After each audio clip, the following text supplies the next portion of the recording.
Doctor Baba Saheb Bhimrao Ambedkar ji के भाई एक ही साथ कर लेते हैं। अच्छा ठीक एक ही साथ कर लेते हैं। हमको एक्चुअली जम्मू ही निकलना, तभी हम सुबह सुबह बुलाए भी हैं। आज जिस तरीके से डॉक्टर बाबा साहेब भीमराव अंबेडकर जी के परिनिर्माण दिवस पर आज के दिन का महत्व यकीनन और बढ़ जाता है।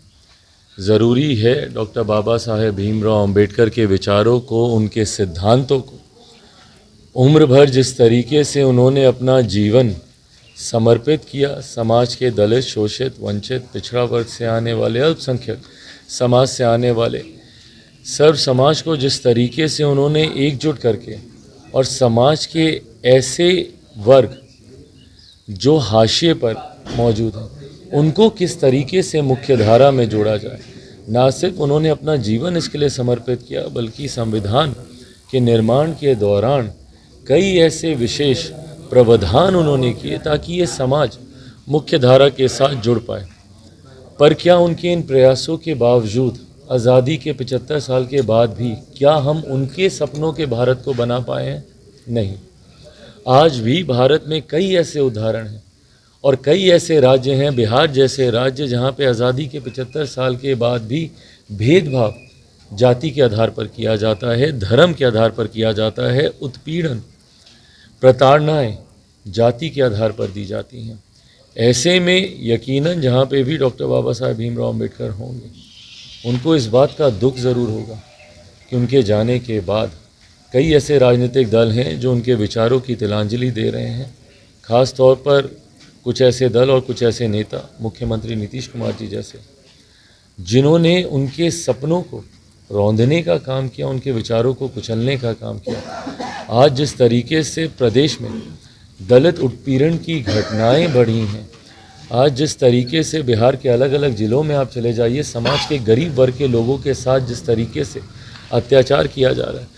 परसों हम लोग बेगूसराय में थे, वहाँ पे जिस तरीके से एक दलित महिला के साथ सामूहिक दुष्कर्म करके अर्धनग्न व्यवस्था में उनके शरीर को खेतों में फेंक दिया गया। अरवल की घटना आप सब जानते हैं, छोटी सी बेचारी बच्ची 5 साल की,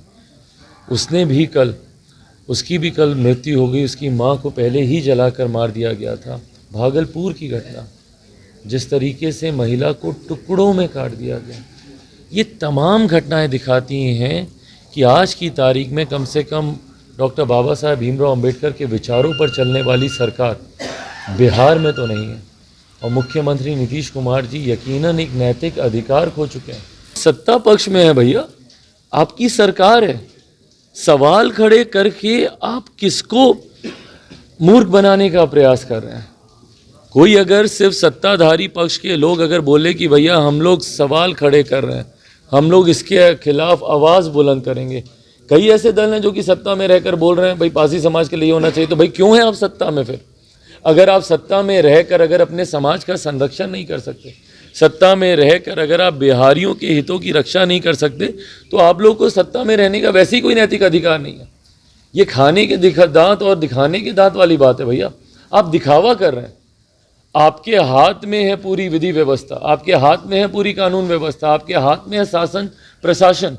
आप चाहें तो आप कार्रवाई तत्काल प्रभाव से कर सकते हैं और ऐसी घटनाओं को होने से आप रोक सकते हैं। सबसे बड़ी आपकी विफलता सरकार में रहने की यही है कि इन घटनाओं पे आप रोकथाम नहीं कर पा रहे, इन घटनाओं को आप रोक नहीं पा रहे। अगर ये आपकी विफलता है तो आपको सरकार में रहने का वैसे भी कोई अधिकार नहीं। अंतिम सवाल है, क्या चाहेंगे बिहार में शराब फिर से चालू हो? क्योंकि आपके चाचा ने मांग की है नीतीश कुमार से कि शराबबंदी। भाई देखिए, 2016 में जब ये फैसला आया था उस वक्त भी हम लोग विपक्ष में थे, ऐसी ही परिस्थिति थी। मुख्यमंत्री जी महागठबंधन में थे, उस वक्त से लेकर अभी तक वो कई बार दल बदल चुके हैं, पर उस वक्त भी वो महागठबंधन में थे और हम लोग एनडीए का ही हिस्सा थे। ऐसी ही परिस्थिति थी। उस वक्त भी विपक्ष में होने के बावजूद मैंने शराबबंदी कानून का मैंने समर्थन किया था। बिहार जैसे राज्य में शराबबंदी की ज़रूरत है। क्यों है? क्योंकि हमारा समाज, हमारा प्रदेश, हमारे बिहार के लोग अभी भी उतने शिक्षित नहीं हैं, शिक्षा का अभाव है और यही लोग जिम्मेदार हैं। मुख्यमंत्री नीतीश कुमार जी जैसे लोग ही जिम्मेदार हैं जिन्होंने बिहार में लोगों को कभी शिक्षित होने ही नहीं दिया। शिक्षा की व्यवस्था को पूरी तरीके से इन्होंने चरमरा के रख दिया। परिणाम स्वरूप जो लोग इसका सेवन करते हैं वो नहीं समझ पाते हैं इसके दुष्परिणाम। वो नहीं समझ पाते हैं भैया कि शराब पीने से क्या क्या नुकसान है, क्या क्या हानि है। ऐसे में जब तक शिक्षा का अभाव है, जब तक लोग नहीं इसके प्रोज एंड कॉन्स को समझते हैं, शराबबंदी कानून का हम लोग समर्थन करते हैं, बट वहीं पर इस कानून की आड़ में जिस तरीके से समाज के गरीब वंचित वर्गों का सबसे ज़्यादा उत्पीड़न किया जा रहा है। मुख्यमंत्री क्या बोलते हैं भैया, जो शराब पिएगा वो मरेगा, पर जो शराब बेचेगा वो बचेगा, उसका संरक्षण किया जाएगा और सरकार के द्वारा ही किया जाएगा, प्रशासन के द्वारा ही किया जाएगा।